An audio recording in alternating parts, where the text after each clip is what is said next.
With your Venus in Virgo, you're going to attract a lot of sick people, by the way, Victoria, if you haven't noticed already. A lot of people that need a lot of healing, that need a lot of love, people that are very broken and that are like desperate for somebody to tell them that they're okay. Oh, you've noticed? You made a lot of excuses for him. Yes, because you love him. Unfortunately, he comes with the territory. There are good guys out there. They're not all like this. You've always wondered why you attract people who need healing. You have a lot of trauma. You wear your heart on your sleeve. Well, he admires that about you, I'm sure. You are going to be attracting a lot of broken people. A lot.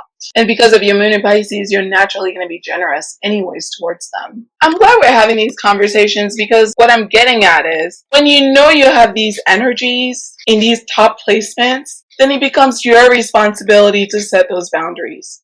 Because you already know that the universe is going to be sending people your way. You already know this. Now, there's nothing wrong with you wanting to help people, but it just has to be in the right context.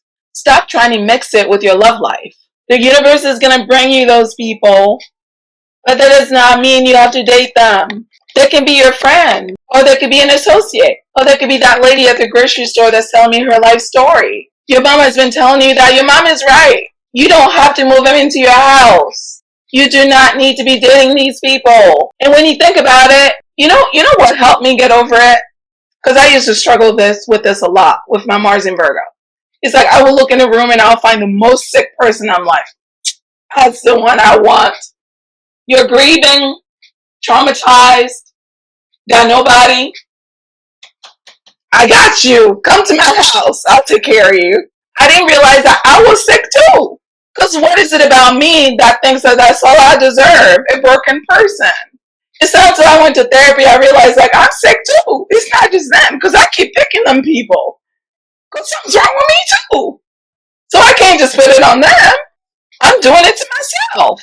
So what is it about me that makes me believe that this is the epitome of love for me? What is it about me that makes me believe that this is all I can expect from a loving relationship? That it has to be a situation that is imbalanced. What is that about? I had to do some digging, some self-analysis, some reflection. That's on me. That's not on them. They were going to be broken either way. They were going through whatever they were going through. But I decided that I wanted to move them in. And then after I moved them in, I wanted to hold them to a standard they couldn't live up to. Which again is unfair to them. So I'm the asshole in this situation. You see what I'm saying? So it's kind of like that interview question that they ask you at work, like, what would you say is your most difficult trait to deal with? And you always have the jerk that's like, I work too hard. I work too hard. I work so hard. I'm too nice. I'm just so nice. I'm just such a nice person.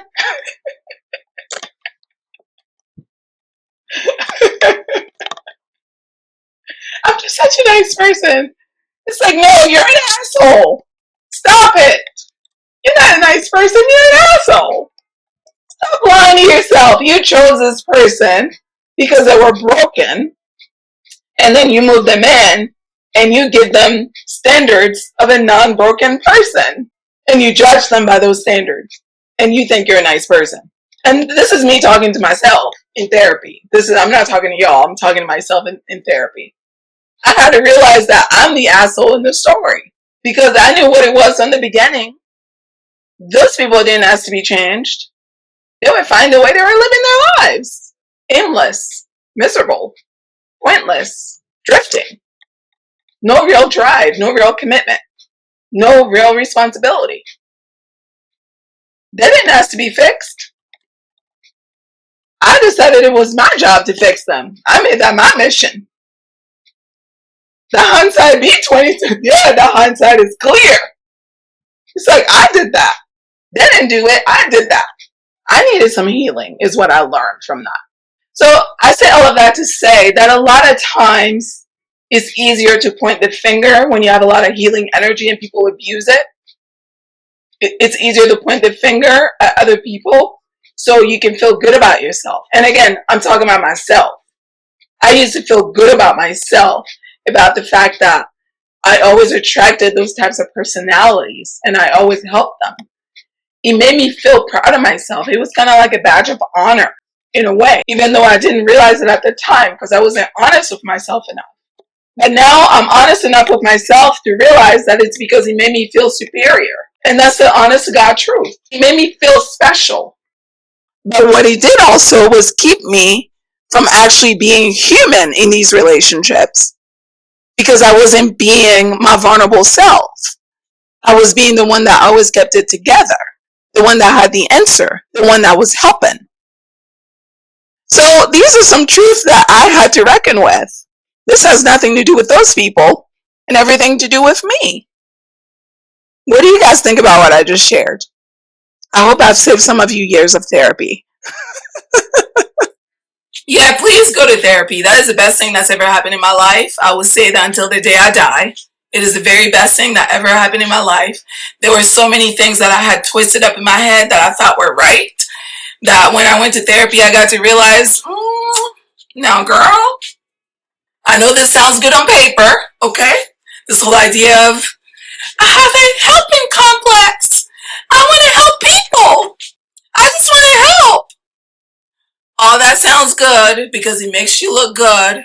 But the truth is, you're doing all of that so that you can hide. So you don't have to show up in these relationships as your legitimate human person, which is a mess, just like everybody else, which is flawed, just like everybody else, which is struggling, just like everybody else, with a lot of complicated situations and emotions, just like everybody else. But do you see that? Like, nobody could have told me that. I had to work through that in therapy to get to that point. So a lot of times, that like that annoying employee that says, I just work too hard, I'm just such a nice person, when you ask them their flaw, a lot of times we have a way of rewriting stories to stroke our ego when we're not really ready to examine the role that our ego is playing into how we are inviting and nursing these situations.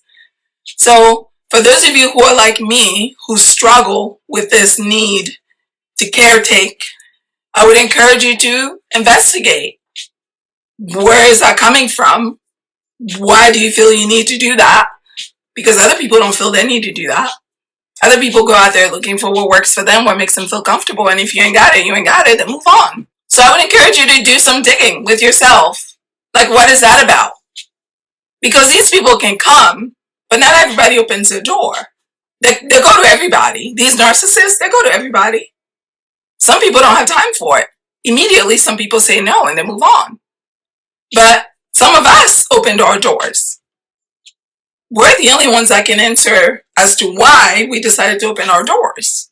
Because other people did not. That's where the work is. That's the real work. And that's the stuff that hurts, because you don't want to see yourself as the asshole in the story.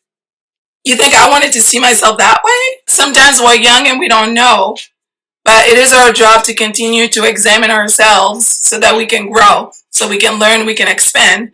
Because again, the more you love yourself, the more you know yourself, the easier it is to protect yourself, because you see your inherent worth and value. You're not depending on other people to validate you. So it's no longer about you being the helper and them giving you your kudos. And it's more about, what makes me feel comfortable? What do I need? And if you don't have what I need, you simply do not have what I need. And what I need is important to me because I love me. And that's the end of the story. Cardamom Pod said healing core wounds is a real thing. The journey is wild. Yes. Me, growing up as a Capricorn stellium, I was taught from a young age that my worth was in my work.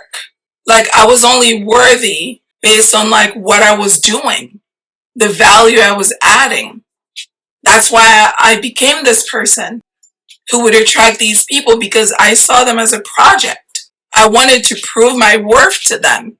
If I was able to fix their lives, then I would be worthy. Obviously, that's not what my parents intended to teach me. That's not what they set out to teach me. It wasn't an intentional thing. But that is a message I received. And growing up, my value was in what I could do. So I never saw love as something that could just come and be great. I saw it as something I had to work at. So of course, I attracted people that were broken because that came with work. But I had to go back through that childhood stuff to get to that point. Do you see what I'm saying? So it's really important to do that shadow work. It's really important to do that inner child healing, because there's nothing wrong with you having healing, loving energy like me. But there's something wrong with you not valuing yourself enough to protect yourself from those energies when they come in. Because when you get to that point in your healing, when those energies come in, like they always do, you're going to recognize it right away and you're going to shut the door. Because you don't need it.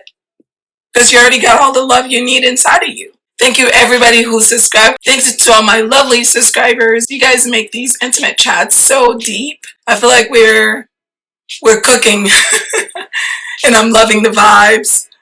Yes, I hope my voice gets better. I am feeling great, but I hope my voice gets better by next week at least. Thank you so much. You all have a wonderful night as well. Our values lie within. Cardamom Pod said, absolutely. Absolutely.